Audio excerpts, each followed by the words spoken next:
नमस्कार दोस्तों, बहुत बहुत स्वागत है आपका सारांश आईसीएस के इस YouTube प्लेटफॉर्म में।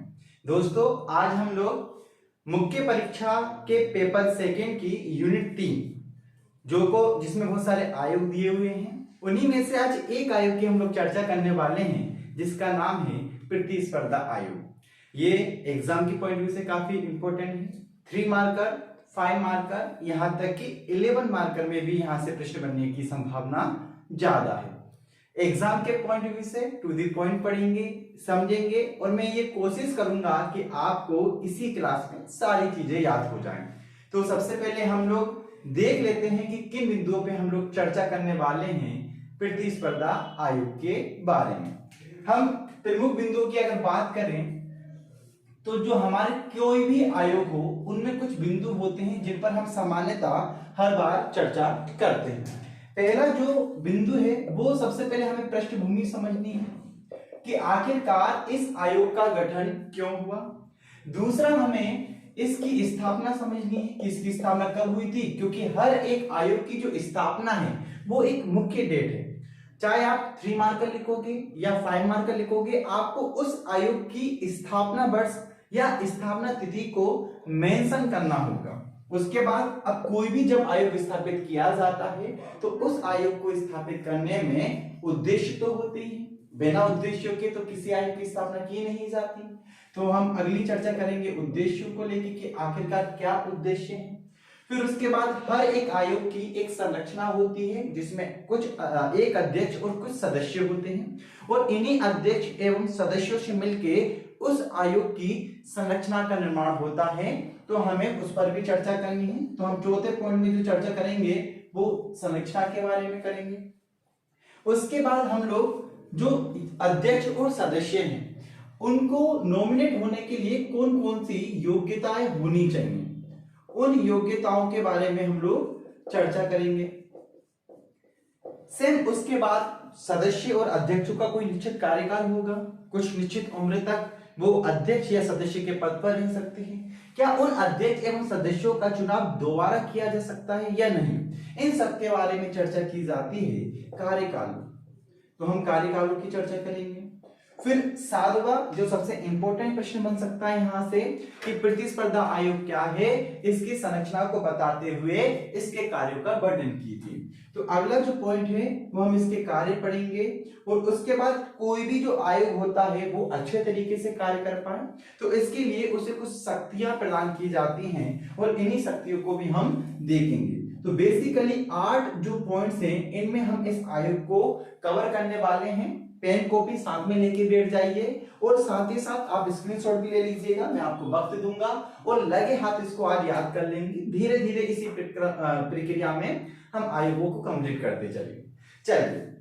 तो मैं शुरुआत कर रहा हूं पृष्ठभूमि से। हमें इतने मुद्दों पर चर्चा करनी है, ये बात आप समझ गए होंगे, एक फ्रेमवर्क आपके दिमाग में बैठ गया होगा। कुछ 3 मार्कर यहां से बन सकते हैं। जैसे पहला 3 मार्कर बन सकता है प्रतिस्पर्धा आयोग क्या है, सिर्फ प्रतिस्पर्धा आयोग आपको दे दें। ठीक है, इसमें आपको इससे उद्देश्य पूछ सकते हैं। ठीक है, इसमें आपसे इसकी संरचना पूछ सकते हैं, या इसके जो वर्तमान अध्यक्ष कौन है ये पूछ सकते हैं। तो ये कुछ आपसे 3 मार्कर बन सकते हैं यहाँ पर। ठीक है, या इनका कार्यकाल कितना होता है। तो जो एक एक पॉइंट इनके जो दिए हुए हैं ये सारे इसके 3 मार्कर के अंतर्गत आ सकते हैं। दूसरा, हम लोग 5 मार्कर की अगर बात करें तो प्रतिस्पर्धा आयोग क्या है, इसके प्रमुख उद्देश्यों का वर्णन करो, प्रमुख उद्देश्य बताइए, या आयोग क्या है, इसके प्रमुख कार्य बताइए। ठीक है, आयोग क्या है, इसके प्रमुख संरचना बताइए। ठीक है, या इसकी शक्तियों का वर्णन कीजिए। ठीक है, 11 मार्कर में क्या प्रश्न बन सकता है कि प्रतिस्पर्धा आयोग की संरचना बताते हुए, प्रतिस्पर्धा आयोग की संरचना बताते हुए उसके कार्य एवं शक्तियों का वर्णन कीजिए, शक्तियों का वर्णन कीजिए। तो ये कुछ प्रश्न बन सकते हैं 3 मार्कर में, 5 मार्कर में और 11 मार्कर में। उम्मीद है ये प्रश्न मैं आपको पहले इसलिए बता रहा हूं ताकि आपको ये समझ में आ जाए कि कौन कौन से प्रश्न यहां से बन सकते हैं। क्लियर है? तो ये प्रश्न आप लोग देख लीजिए, इन प्रश्नों पे हम लोग चर्चा करने वाले हैं। तो मैं सबसे पहले उठाना चाहूंगा पृष्ठभूमि को कि आखिरकार इस आयोग की स्थापना कैसे हुई, क्या कारण थे। तो देखिए, भारत में 1990-91 के बाद से ही उदारीकरण, निजीकरण और वैश्वीकरण को अपनाया गया। जो भारतीय बाजार 1990 से पहले सरकार के नियंत्रण में था, अब वो निजी क्षेत्र की ओर जाने लगा। अब निजी क्षेत्र की ओर जाने लगा तो जो कंपनियां होती हैं, जो व्यावसायिक प्रतिष्ठान होते हैं, उनके मध्य में व्यापारिक प्रतिस्पर्धा होती है। इसी व्यापारिक प्रतिस्पर्धा में अब कोई कंपनी एकाधिकार स्थापित ना कर ले, वो प्रतिस्पर्धा में अनुचित व्यवहारों को ना अपना ले, तो ये एक चिंता का विषय शुरू से ही रहा है। हालांकि इसके लिए 1969 में एमआरटीपी एक्ट लाए थे हम लोग, एमआरटीपी एक्ट, जो कि किसी भी व्यावसायिक कंपनी या उपक्रम के एकाधिकार को रोकने का प्रयास करता था। वो ऐसे सारे अनुचित व्यवहारों को रोकने का प्रयास करता था जो किसी भी कंपनी या व्यावसायिक प्रतिष्ठान को एकाधिकार स्थापित करने में मदद करता। परंतु हुआ क्या, अब समय बदल रहा था। 1969 में एमआरटीपी एक्ट आया था, तो बदलते हुए बदलाव में, क्योंकि 1990 के बाद काफी परिस्थितियां बदल गई थी, तो ऐसी स्थिति में हमें एक ऐसे अधिनियम की आवश्यकता थी जो एमआरटीपी एक्ट में जो कुछ थोड़ी बहुत विसंगतियां थी उनको दूर कर दे और भारत में स्वस्थ प्रतिस्पर्धा को बढ़ावा मिले। इसीलिए एक समिति का गठन सरकार के द्वारा किया गया। उस समिति का नाम था बीएस राघवन समिति। उस समिति का नाम क्या था? बीएस राघवन समिति। इस समिति ने एक सिफारिश दी। इस समिति ने यह कहा, देखो भैया 1969 का एमआरटीपी एक्ट थोड़ा पुराना हो गया है, तो हमें क्या करना चाहिए, जो एमआरटीपी एक्ट है इसको समाप्त कर देना चाहिए और इसके स्थान पे हमें एक नया आयोग का स्थापना करनी चाहिए, एक नया अधिनियम लेके आना चाहिए और उस अधिनियम के अनुसार की प्रतिस्पर्धा अधिनियम, भारतीय प्रतिस्पर्धा अधिनियम लेके आओ, ठीक है। और इस अधिनियम के तहत एक आयोग का गठन करो, ठीक है, एक सांविधिक आयोग का गठन करो जिसको हम क्या बोलेंगे, भारतीय प्रतिस्पर्धा आयोग, भारतीय प्रतिस्पर्धा आयोग, ठीक है। तो अब हुआ क्या, सरकार ने बीएस राघवन समिति की बात मानी और क्या किया, एमआरटीपी एक्ट को समाप्त कर दिया। और 2002 में, ये डेट याद रखिएगा आप लोग, 2002 में भारतीय प्रतिस्पर्धा अधिनियम पारित कर दिया संसद के द्वारा। जब 2002 में यह अधिनियम पारित हुआ, अब चूंकि ये एक्ट आया, इस एक्ट में काफी सारी धाराएं थी और उन धाराओं में प्रतिस्पर्धा आयोग के गठन के बाद उनके कार्य, उद्देश्य, संरचना, सारे प्रावधानों के बारे में चर्चा की गई। अब चूंकि ये इतना बड़ा एक्ट है, हम उसको नहीं पढ़ सकते, तो हम आयोग के बारे में पढ़ेंगे और आयोग से जो संबंधित प्रश्न हैं उनके बारे में चर्चा करेंगे। तो 2002 में जब ये अधिनियम पारित हुआ, भारतीय प्रतिस्पर्धा अधिनियम, इसी अधिनियम के प्रावधानों के अनुरूप 14 अक्टूबर 2003 को, ये तारीख बहुत इंपॉर्टेंट है, बहुत महत्वपूर्ण है, आप लोगों को याद रखनी चाहिए कि 14 अक्टूबर 2003 को प्रतिस्पर्धा आयोग, भारतीय प्रतिस्पर्धा आयोग का गठन किया गया। तो दो बातें आप लोगों के सामने हैं। पहला, बीएस राघवन समिति, क्योंकि प्रतिस्पर्धा आयोग की स्थापना में इस समिति ने तो यह बहुत महत्वपूर्ण भूमिका निभाई थी। तो बीएस राघवन समिति, इसकी सिफारिश पे क्या हुआ साहब, इसकी सिफारिश पर 2002 में एक अधिनियम पारित हुआ, भारतीय प्रतिस्पर्धा अधिनियम 2002। क्या हुआ इसके बाद, 14 अक्टूबर 2003 को प्रतिस्पर्धा आयोग, भारतीय प्रतिस्पर्धा आयोग की स्थापना हो गई। तो ये बात हम लोगों को समझ में आई कि पृष्ठभूमि क्या थी, ठीक है। और स्थापना कब हुई, स्थापना हो गई 14 अक्टूबर 2003 को, ठीक है। हालांकि इस अधिनियम में 2007 में एक संशोधन होता है। कब संशोधन होगा, 2007 में संशोधन होगा, ठीक है। 2007 में व्यापक संशोधन होते हैं और 2009 में, मई 2009 में धनेंद्र कुमार इसके पहले अध्यक्ष बनाए जाते हैं। क्या बनाए जाते हैं, इसके पहले अध्यक्ष बनाए जाते हैं, तभी से ये जो आयोग है वो कार्यात्मक भूमिका में आता है, फंक्शनल हो जाता है। कार्यात्मक भूमिका का निर्वहन कब से करने लगता है आयोग? वो करने लगता है मई 2009 से, जब इसके पहले अध्यक्ष कौन बने थे? धनेंद्र कुमार बने थे। तब से ये क्या करता है, इसकी कार्यात्मक भूमिका को निभाना प्रारंभ कर देता है। अब एक प्रश्न आता है कि देखो, जो प्रतिस्पर्धा आयोग है, प्रतिस्पर्धा आयोग को हम कैसा आयोग मानते हैं? प्रतिस्पर्धा आयोग को हम अर्ध न्यायिक आयोग मानते हैं। कैसा आयोग मानते हैं? अर्ध न्यायिक आयोग। ठीक है, ये सब आप लोगों ने काफी बार संविधान पढ़ते हुए या आयोग पढ़ते हुए सुना होगा। अर्ध न्यायिक आयोग का बड़ा सिंपल सा मतलब है, क्या है? देखिए, सिविल प्रक्रिया संहिता है, ठीक है, सिविल प्रक्रिया संहिता।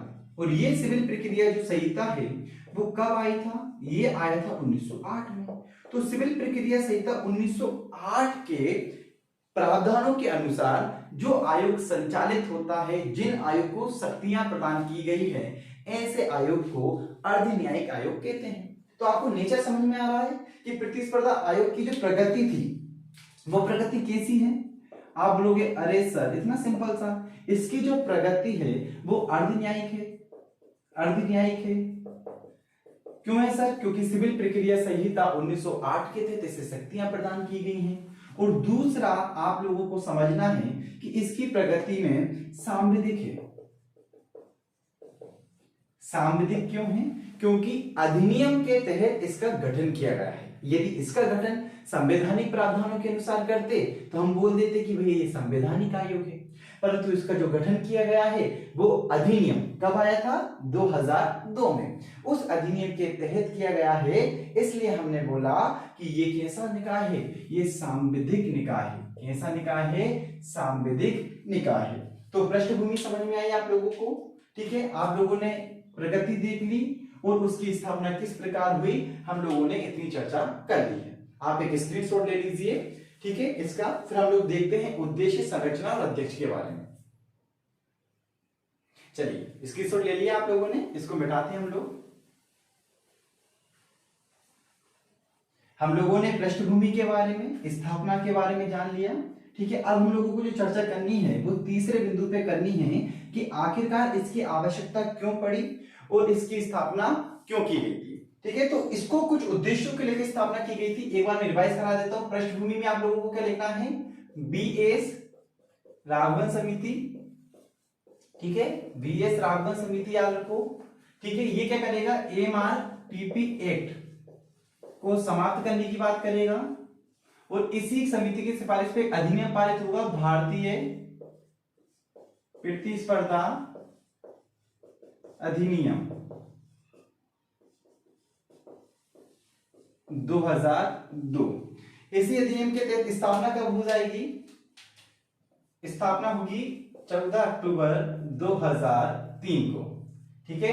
संशोधन कब होगा इसमें? संशोधन होगा 2007 में, ठीक है। कार्यात्मक कब हो जाएगा? ये कार्यात्मक होगा मई 2009 से, और पहले पूर्ण अध्यक्ष के साथ, ठीक है, धनेंद्र कुमार इनके पहले पूर्ण अध्यक्ष बन जाएंगे, ठीक है। अब हम लोगों को चर्चा करनी है उद्देश्यों के बारे में। किनके बारे में चर्चा करनी है हम लोगों को? उद्देश्यों के बारे में। जैसा कि मैंने आप लोगों को बताया कि किसी भी कंपनी या जो व्यवसायिक उपक्रम होते हैं उनके एकाधिकार को रोकने के लिए, स्वस्थ प्रतिस्पर्धा को बढ़ावा देने के लिए और साथ ही साथ घरेलू उद्योगों को संरक्षण देने के लिए इसकी स्थापना की गई थी। देखिए, पहला पॉइंट हम लोग क्या बोल रहे हैं कि भैया एकाधिकार की प्रवृत्ति को रोकना। सही बात है। अगर कोई एक मोनोपोली स्थापित कर लेगा मार्केट में, तो जो छोटे छोटे लघु एवं उद्योग धंधे हैं, अब मान के चलिए कोई मल्टीनेशनल कंपनी आ गई और उस मल्टीनेशनल कंपनी ने भारत में एकाधिकार कर लिया, तो हमारी भारतीय कंपनियों का क्या होगा? बेचारी जो छोटी छोटी कंपनियां हैं जो भारत की जीडीपी में अपना योगदान दे रही हैं, आत्मनिर्भर भारत बनाने में मदद कर रही हैं, तो उन कंपनियों का क्या होगा? अगर एक ही कंपनी, अब इससे क्या होगा? उपभोक्ताओं के हितों की रक्षा भी नहीं होगी। क्यों? क्योंकि एक कंपनी एकाधिकार स्थापित कर लेगी तो उसी का माल खरीदना पड़ेगा, चयन की स्वतंत्रताएं नहीं होंगी। तो इससे क्या होगा? जो उपभोक्ताएं होते हैं उन उपभोक्ताओं के हित पर विपरीत प्रभाव पड़ता है। तो इसलिए पहला जो इसका उद्देश्य होता है वो क्या होगा, एकाधिकार की प्रवृत्ति को रोकना। दूसरा उद्देश्य क्या है, वो स्वस्थ प्रतिस्पर्धा को बढ़ावा देना। ठीक है, दूसरा उद्देश्य क्या होगा, स्वस्थ प्रतिस्पर्धा को बढ़ावा देना। और जो तीसरा इसका उद्देश्य है, घरेलू उद्योगों का संरक्षण करना। ठीक है, उम्मीद है आप लोगों को तीनों उद्देश्य समझ में आ गए होंगे। एक बार पढ़ के देख लेते हैं। पहला उद्देश्य क्या है, एकाधिकार की प्रवृत्ति को रोकना, स्वस्थ प्रतिस्पर्धा को बढ़ावा देना और घरेलू उद्योगों को संरक्षण प्रदान करना। देखिए, अगर आपसे पूछे कि भैया बता दो मुख्यालय कहां पर है इसका, आपसे मुख्यालय के बारे में पूछे तो क्या आंसर करोगे कि सर इसका जो मुख्यालय है वो नई दिल्ली में है। कहां पर है इसका मुख्यालय, नई दिल्ली में है। उद्देश्यों के हम लोगों ने चर्चा कर ली। अब इंपॉर्टेंट बात क्या है, मैंने आप लोगों को पहले ही बताया, ये अर्ध न्यायिक निकाय है, सांविधिक निकाय है और भारतीय प्रतिस्पर्धा अधिनियम 2002 के तहत इसका गठन हुआ है और उसी अधिनियम में इसकी संरचना के बारे में प्रावधान किया गया। इसके बारे में प्रावधान किया गया है, इसकी संरचना के बारे में प्रावधान किया गया है कि आखिरकार ये आयोग किनसे मिलके बना होगा। चलिए, तो आयोग जो है, इस आयोग में एक अध्यक्ष व 2 से लेके 6 सदस्यों तक का प्रावधान है। ठीक है, एक अध्यक्ष और 2 से लेके 6 सदस्यों का प्रावधान है। परंतु वर्तमान में कितने हैं, वर्तमान में एक अध्यक्ष और 2 सदस्य हैं। वर्तमान में कौन है, एक अध्यक्ष और 2 सदस्य हैं। देखिए, वर्तमान में जब आपसे पूछे अध्यक्ष कौन है तो अशोक कुमार गुप्ता, कौन है वर्तमान में इसके अध्यक्ष, अशोक कुमार गुप्ता वर्तमान में अध्यक्ष हैं। 2 सदस्य कौन कौन हैं, तो संगीता वर्मा, साथ ही साथ भगवंत राव बिश्नोई, ये इसके क्या हैं, 2 सदस्य हैं वर्तमान में। परंतु जब अधिनियम ये कहता है कि इसमें एक अध्यक्ष और 2 से लेके 6 सदस्य हो सकते हैं, तो हमारा जो आयोग है वर्तमान में वो एक अध्यक्ष और 2 सदस्य है। अध्यक्ष की बात करें तो वर्तमान में अशोक कुमार गुप्ता जी हैं, सदस्यों की बात करें तो संगीता वर्मा, भगवंत राव मंडलोई है। अब प्रश्न ये उठता है साहब, आखिरकार इन लोगों की नियुक्ति कौन करता है, इनको अपॉइंट कौन करता है। ठीक है, तो इनको जो अपॉइंट करती है वो करती है केंद्र सरकार। कौन करेगी इनको अपॉइंट, केंद्र सरकार करेगी। ये बात समझ में आ गई होगी आप लोगों को कि संरचना में एक अध्यक्ष और 2 से लेकर 6 सदस्य हो सकते हैं, परंतु हैं कितने, हैं एक अध्यक्ष 2 सदस्य। अध्यक्ष कौन है साहब, अशोक कुमार गुप्ता जी हैं। सदस्य कौन है, संगीता वर्मा और भगवंत बिश्नोई जी हैं। अब इनकी जो नियुक्ति है वो केंद्र सरकार करती है। अब प्रश्न ये उठता है कि केंद्र सरकार क्या मन से नियुक्ति कर देती है या इनकी नियुक्ति के लिए किसी चयन समिति का गठन किया जाता है। तो आप बिल्कुल सही सोच रहे हो कि इसके लिए केंद्र सरकार एक 5 सदस्यीय चयन समिति होती है और इस 5 सदस्यीय चयन समिति में जो अध्यक्ष होता है वो सुप्रीम कोर्ट का चीफ जज या उसके द्वारा नामित कोई व्यक्ति होता है, नामित व्यक्ति होता है। ठीक है, कॉर्पोरेट जो मंत्रालय होता है, कॉर्पोरेट मंत्रालय का जो सचिव होता है वो इसका सदस्य होता है। ठीक है, कानून एवं न्याय मंत्रालय का जो सचिव होता है, कानून व न्याय मंत्रालय का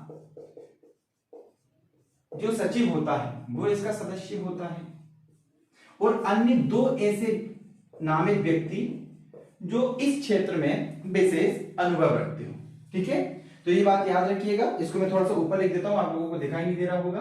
ठीक है, तो 2 व्यक्ति और होते हैं जिनको नामित किया जाता है केंद्र सरकार के द्वारा। तो बेसिकली ये 5 सदस्यीय समिति होती है जिसमें सुप्रीम कोर्ट का जो चीफ जज है या तो वो अध्यक्ष होगा या उसके द्वारा नामित व्यक्ति, फिर कॉर्पोरेट मंत्रालय का सचिव, कानून व न्याय मंत्रालय का सचिव, ये दोनों क्या होंगे, सदस्य होंगे, और 2 नामित व्यक्ति होंगे जो क्या करेंगे, नियुक्ति के लिए सिफारिश देंगे, नियुक्ति वाली जो सिफारिश वाली समिति है उसमें शामिल होंगे।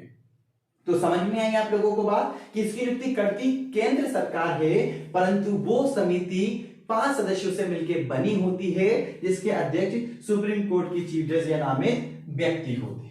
अब प्रश्न ये उठता है कि आखिरकार हर किसी को बना लिया जाता है, हर किसी को बना देंगे हम अध्यक्ष या सदस्य, या इसके लिए कुछ विशेष योग्यताएं होनी चाहिए, इसके लिए कुछ विशेष योग्यताएं होनी चाहिए। तो प्रश्न यही आता भैया कि इनके लिए विशेष योग्यताएं होनी चाहिए। कौन सी विशेष योग्यताएं होनी चाहिए? चलिए, पहली योग्यता है हाई कोर्ट का न्यायाधीश हो, हाई कोर्ट का न्यायाधीश हो।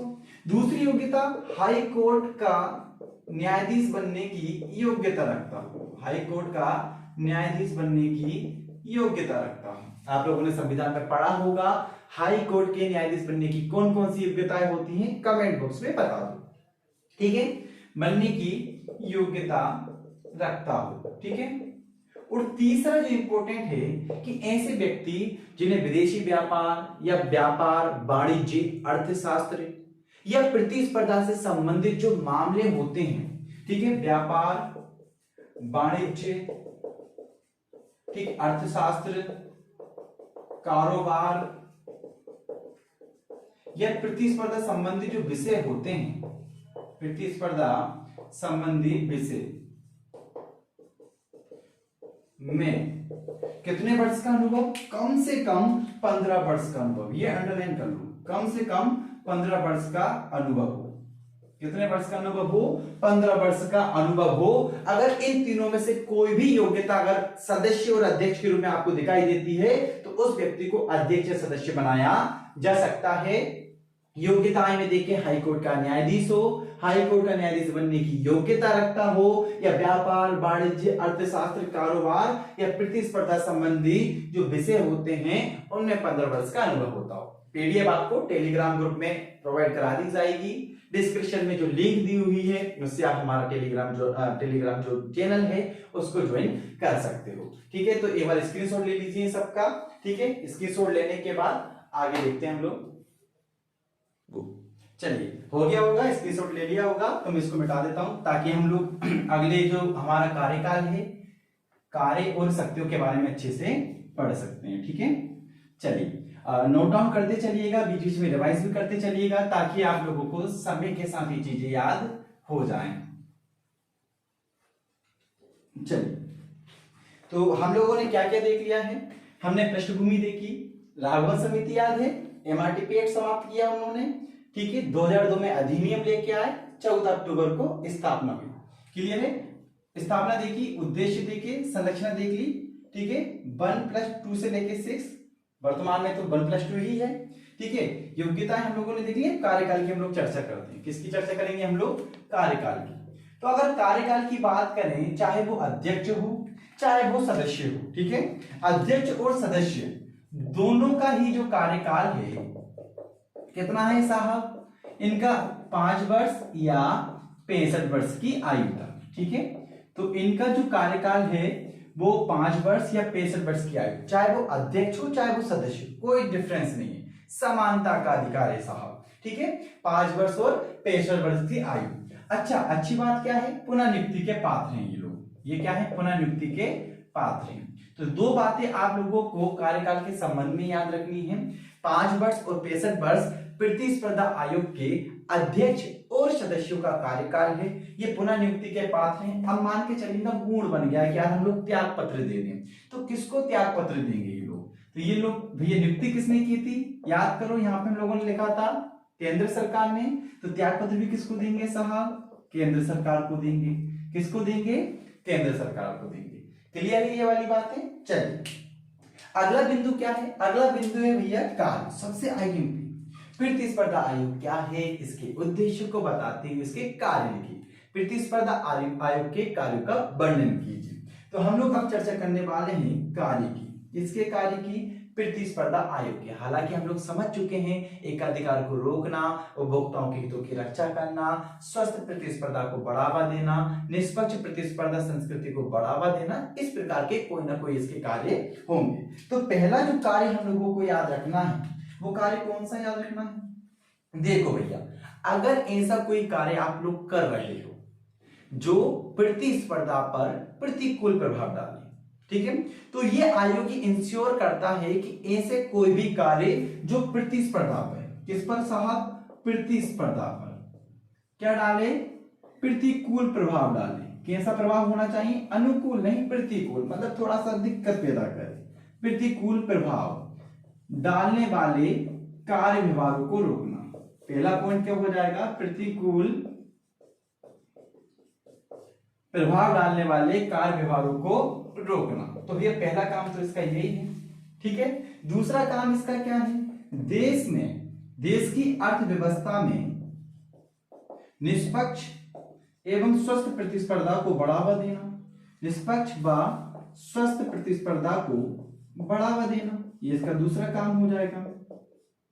प्रतिस्पर्धा को बढ़ावा देना, ठीक है, व उसे बनाए रखना। भैया बढ़ावा तो देना ही है, जो स्वस्थ प्रतिस्पर्धा चल रही है उसे बढ़ावा भी तो देना है, बनाए भी तो रखना है, ठीक है, तो बनाए रखना।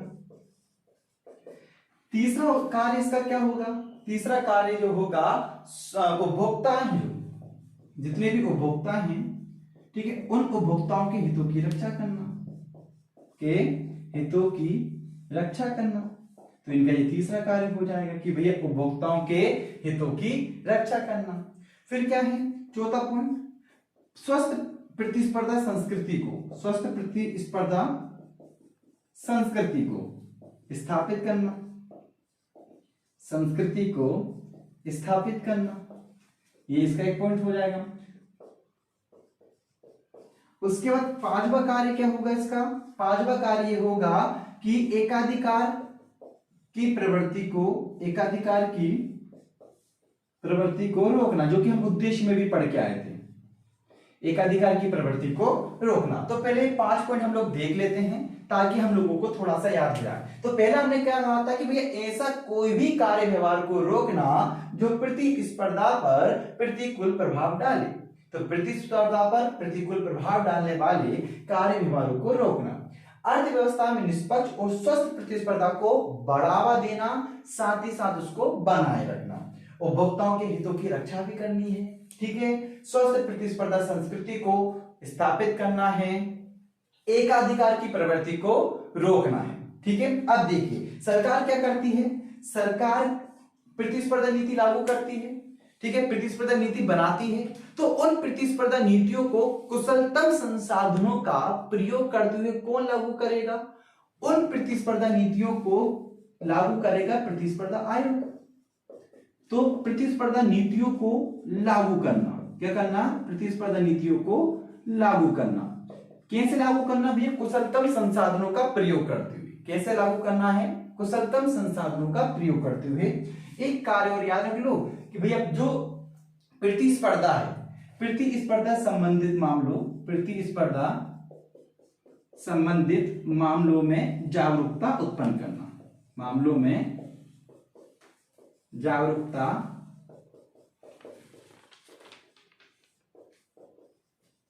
उत्पन्न करना।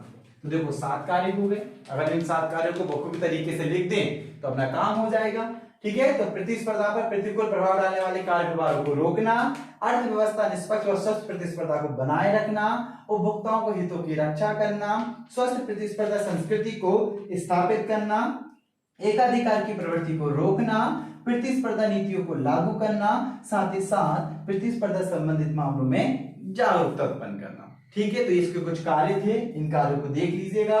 अध्यक्ष सदस्यों का कार्यकाल 5 वर्ष से 65 वर्ष की आयु, पुनः नियुक्ति के पात्र, त्याग पत्र किसको? सरकार को। स्क्रीनशॉट ले लीजिएगा, फिर में मिटा के हम लोग शक्तियां देखेंगे। चलिए ले लिया होगा आप लोगों ने स्क्रीनशॉट। चलिए मैं इसको मिटा देता हूं।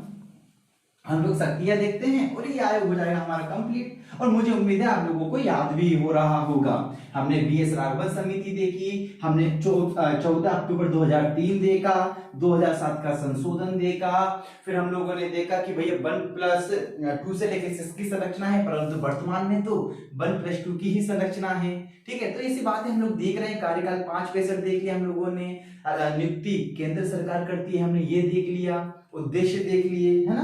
तो अब हम लोग चर्चा करते हैं शक्तियों की। देखो किसी भी आयोग को शक्तियां तो मिलेंगी, ठीक है, इसको भी शक्तियां मिली हुई हैं क्योंकि अधिनियम के तहत इसका गठन हुआ है। तो जब अधिनियम की आप धारा 36 को पढ़ोगे, किसको पढ़ोगे, धारा 36 को पढ़ोगे, तो आपको प्रतिस्पर्धा आयोग की शक्तियों के बारे में जानकारी मिलेगी। तो भैया जब जानकारी मिलेगी तो क्या क्या शक्तियां हैं, देखो सबसे अच्छी शक्ति क्या है कि भैया अपनी प्रक्रिया स्वयं निश्चित कर सकता है, मतलब अपनी प्रक्रिया को निश्चित करने की शक्ति। ठीक है, तो अब इसकी प्रोसेस कैसे होगी, ये कार्य कैसे करेगा, ये सब डिसाइड कौन करेगा, ये प्रतिस्पर्धा आयोग स्वयं डिसाइड करेगा। इसलिए हम कह रहे हैं कि अपनी प्रक्रिया स्वयं निर्धारित करने की शक्ति। ठीक है, तो पहली ये शक्ति है, अच्छी बात यार, स्वयं से कर सकता है, निर्धारित करने की शक्ति, निश्चित करने की शक्ति।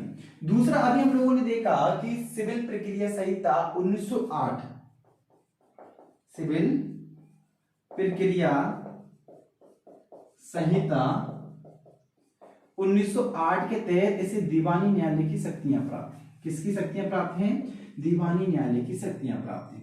तो दीवानी न्यायालय की शक्तियां प्राप्त हैं। अब भैया क्या होती है दीवानी न्यायालय की शक्तियां, ये भी तो पता चले। तो चलो, जब दीवानी न्यायालय की शक्तियों की हम लोग चर्चा करते हैं तो देखो कोई भी गवाह है, उस गवाह को आपको बुलाना है, तो उस गवाह को बुलाने के लिए समन जारी करना, क्या करना भैया, गवाह को बुलाने के लिए क्या जारी करना, समन जारी करना।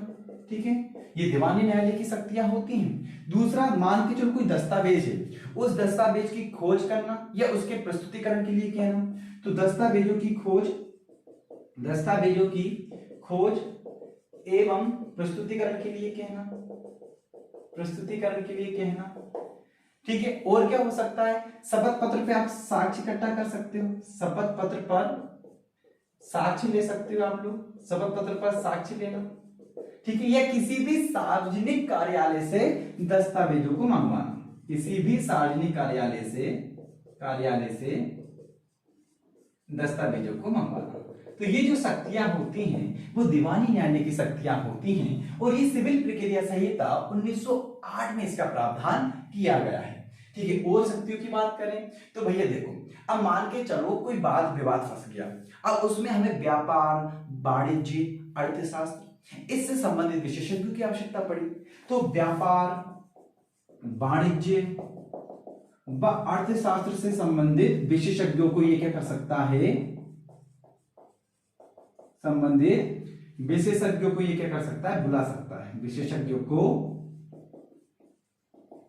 बुला सकता है। ठीक है, ये भी इसकी अपने आप में शक्ति है। अगला क्या है, ये मुकदमा या वाद दायर करने की शक्ति रखता है। मान के चलो किसी ने प्रतिस्पर्धा आयोग के जो नियम थे उनका उल्लंघन कर दिया, तो उनके नियमों का उल्लंघन करने के बाद मुकदमा या वाद दायर करने की शक्ति है, वाद दायर करने की शक्ति है, वाद दायर करने की शक्ति है। ठीक है, और उसके बाद ये चल या अचल संपत्ति का अधिग्रहण भी कर सकता है, का अधिग्रहण भी कर सकता है। समझ गए? तो ये कुछ शक्तियां हैं जो धारा 36 में प्रावधान किया गया है, अधिनियम की धारा 36 में जिनका प्रावधान किया गया है। ये बात आप याद रखिएगा, अपनी प्रक्रिया स्वयं निर्धारित करने की शक्ति, सिविल प्रक्रिया संहिता 1908 के तहत दीवानी न्यायालय की शक्ति अर्थात गवाह बुलाना, समन जारी करना, दस्तावेज की खोज एवं प्रस्तुतिकरण, शपथ पत्र पर साक्ष्य लेना, सार्वजनिक कार्यालय से दस्तावेज मंगाना, व्यापार, वाणिज्य व अर्थशास्त्र से संबंधित किसी भी विशेषज्ञ को ये बुला सकता है, मुकदमा या वाद दायर करने की शक्ति है, साथ ही चल और अचल संपत्ति को भी अधिग्रहण कर सकता है। तो ये इसकी कुछ शक्तियां थी और जो लास्ट डायमेंशन था शक्तियों का वो हमने कंप्लीट कर लिया। तो पृष्ठभूमि, बीएस राघवन समिति, एमआरटीपी एक्ट समाप्त किया गया। 2002 में अधिनियम लेके आए। इस अधिनियम में 2007 में संशोधन हुआ और 2009 से इसकी कार्यात्मक भूमिका स्टार्ट हो गई। स्थापना कब हुई थी? 14 अक्टूबर 2003 को। स्थापना कब हुई? 14 अक्टूबर 2003 को। उद्देश्य क्या थे? एकाधिकार को रोकना, ठीक है, स्वस्थ प्रतिस्पर्धा को बढ़ावा देना, घरेलू उद्योगों को संरक्षण प्रदान करना। संरचना में हम लोगों ने क्या पढ़ा था? 1+2 से लेके 6 पढ़ा था हम लोगों ने। वर्तमान में कितना है? 1+2, एक अध्यक्ष और 2 सदस्य हैं। अशोक कुमार गुप्ता वर्तमान में अध्यक्ष हैं इसकी नियुक्ति कौन करेगा? केंद्र सरकार एक समिति की सिफारिश पे करेगी और उस समिति का अध्यक्ष कौन होता है? सीजे या उसके द्वारा नियुक्त कोई व्यक्ति होता है। 5 सदस्यीय समिति होती है, ठीक है। त्याग पत्र भी किसको देंगे? केंद्र सरकार को देंगे। कार्यकाल कितना है? 5 वर्ष या 65 वर्ष है, ठीक है। फिर उसके बाद हम लोगों ने योग्यताएं देखी थी। योग्यताएं क्या होंगी? हाई कोर्ट का न्यायाधीश बनने की योग्यता हो या हाई कोर्ट का न्यायाधीश हो या 15 वर्ष का व्यापार, व्यवसाय, वाणिज्य, प्रतिस्पर्धा संबंधी मामलों में अनुभव हो। फिर हमने कार्य देखे और कार्य के बाद हम लोगों ने शक्तियां देखी। तो ये था प्रतिस्पर्धा आयोग। अगर आप लोगों को वीडियो पसंद आया हो तो चैनल को सब्सक्राइब करना ना भूलें और अपने दोस्तों के साथ शेयर जरूर करें। जय हिंद, जय भारत।